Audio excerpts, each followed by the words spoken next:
இந்த வேலைக்கெல்லாம் ஒரு ஆளை வச்சு கூடாதா? வீட்டுல பொம்பளை ஆளுங்க யாருமே இல்லையா?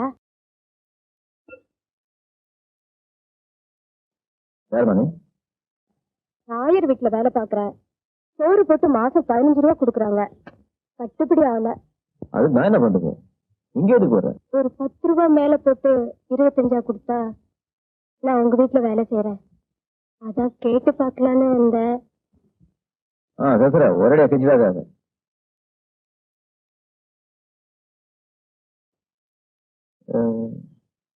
இது ஆட்டுக்கு.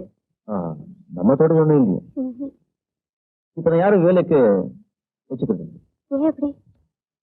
வேலைக்கு வச்சுக்கிட்டா கொடுக்கணும். விலைவாசி எல்லாம் ₹1 கூட பார்த்து செலவு. உண்டி கட்டையா இப்படி எல்லா வேலையும் நீங்களே பார்த்தா உங்க உடம்பு என்னத்துக்கு ஆகுறது? என் உடம்பை பத்தி நீயே கவலைப்படுற?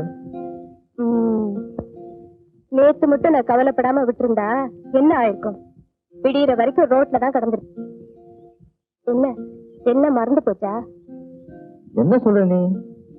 விலைவாசி எல்லாம் இந்த நேரத்துல இதுக்கு இப்படித்தான் செலவு பண்றதா? அப்போ என்ன கொண்டு போய் படுக்க வச்ச நீதானா?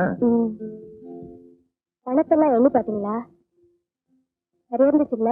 அதுல மட்டும் ஒரு கட்டை எடுத்துட்டு போயிருந்தேன்னா அந்த பணத்துல ஒரு மாட்டை வாங்கி இன்னைக்கு வீட்டுல கட்டியிருப்பேன். இப்படி வேலைக்கு வந்து நிக்க மாட்டேன். பாருமா, என்னாமா வேணுமா ஒன்னும் அறியா தர்றேன். வேலைக்கு மட்டும் ஆள் வேண்டாம். அதுலயும் பொம்பளை வேண்டவே வேண்டாம்.